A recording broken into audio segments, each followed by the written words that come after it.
scientist, so I might not have the term right, but it has to do with rapid fossilization, as evidenced by Mount St. Helens and other places.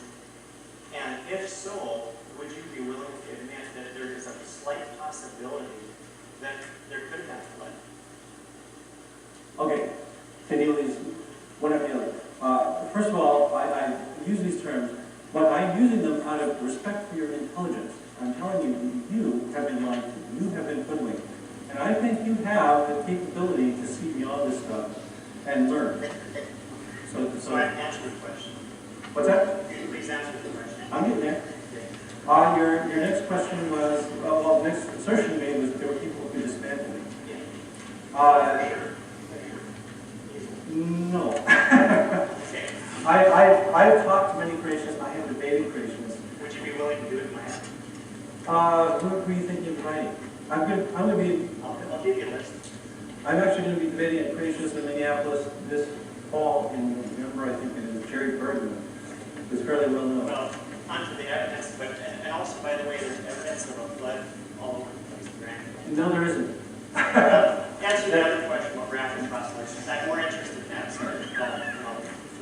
Rapid fossilization is not a problem.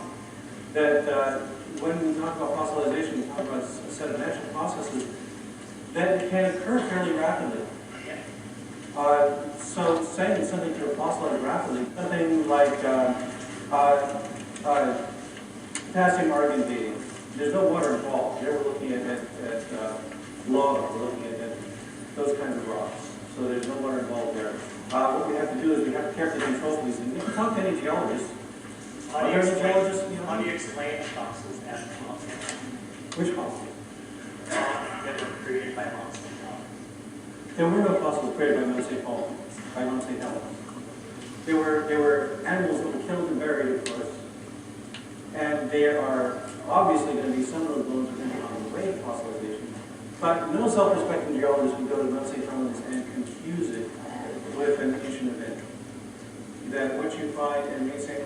Helens is the rapid deposition of volcanic ash and water cutting through it, kind of gullies, but it's very different from, for instance, the processes that form the Grand Canyon. The Grand Canyon, you can see multiple layers laid down multiple times. You can see things like geological unconformities, where there are certain rock layers that are tilted relative to others, and there's no way you can do that. But you can't date that unless I tell you where I found it. Unless they what? Tell you where I found that. If I found the gold in the earth, you could not date it until I told you where I found it. Typically what you have to do is you have to date the rocks that it's embedded in, yes. Okay. So it's circular. It's a circular. No, that's not circular. How's it circular? Well, I'll explain it to you. I'll let somebody else know. Okay. You have My name is Greg. You're not a geologist,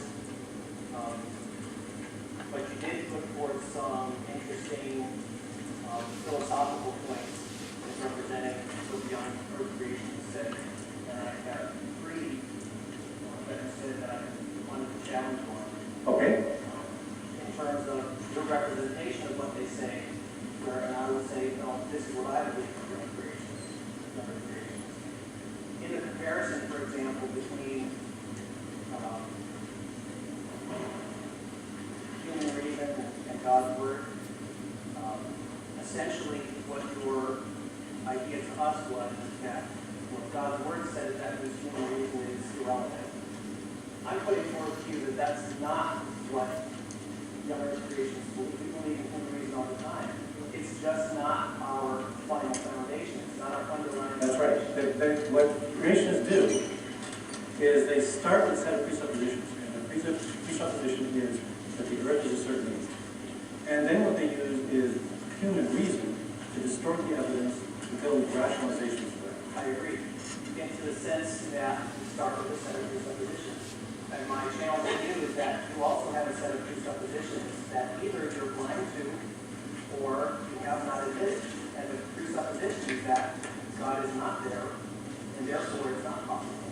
So I'm simply challenging that, yes, I have a set of presuppositions, but anyone who comes to it saying I don't believe God is there, so I'm going to look. I have, that person also has a set of presuppositions. Except that, well, Either which can be proven. let me address that. No, this is not true. That the scientific evidence to determine that the Earth was old has been accumulating since the 19th century. And much of it has been done by Christians. It isn't done just by atheists. And what they do is they challenge their presuppositions. This is what scientists do all the time. They say, okay, we will admit it. Yes, we've got some suppositions here. But what we do is we carry out a series of tests to evaluate whether those suppositions are tenable or not. And if they're not, we throw them out. Creationists do not. Well, that would make sense if you could actually test any of the things in the past, but you can't. Of course we can. We can test all kinds of things in the past. You can't reproduce them. You can't. Why can't you? You can't. You have to make a set of assumptions about what you think happened in order to devise a test.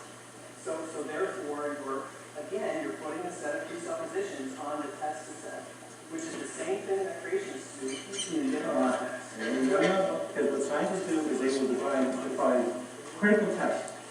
What they will do is make assumptions, of course. What they'll say is, okay, this assumption is true, then we predict X. If this assumption is false, we predict Y. They do the test, and if Y comes up, they say, oh, my assumption was wrong. Back to the drawing board. I have to revise it. What creationists do is exactly the opposite. What they do is they have a presupposition, and they do not make any predictions. What they say instead is, the evidence must be twisted in order to fit this presupposition.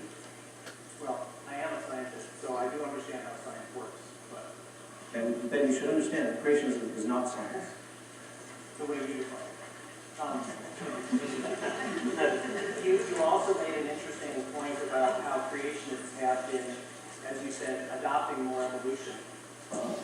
I disagree with that because in terms of evolution, a younger creationist does not say evolution just means change over time, because it has to be building more complex entities from less complex entities. But creationists actually were the first people who put forth the concept of, for example, natural selection. Edward Blythe developed the concept of natural selection long before Darwin put that forward. And it's not so much natural selection that's causing any kind of growth in specified complex information. You're simply getting, what you talked about, gene errors, gene reduplication of information that was already there, leading to Increased complexity. no, not in A pathway that adds an in informational sense. a pathway that becomes longer because that is another step is not more complex. It is not in the definition of information specified complexity. No, just longer isn't. If I add more words to my sentence, it doesn't make it more complex in an information sense. It actually makes it less complex because I'm gargling information. You're quoting William Dembski, aren't you? No. This whole complex specified information stuff is from William Dembski. Actually, I was pointing verbatim, but Well, that's even worse. These are people whose confident information theorists have essentially rubbish. They know nothing about the field. They know nothing about information theory. And it's quite obvious that if you increase the number of components, then produce increased functionality, you have increased complexity. We can do that. It happens all the time in genetics. we can do that, right? Because We we can have demonstrate that. intelligence to do it. No. Which is the same thing as, you made another accusation, this is my last thing, and then I'll say that.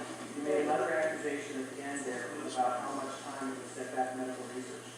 Well, I do a cartoon. I'm very curious about what you think about, for example, the creator of the gene gun, who was a creationist, the developer of the MRI, who was a creationist. How is it that these ignoramuses who are setting back medical research with their philosophy are actually so capable in their development of things that are so beneficial for medicine? You're talking about people who can engineer things.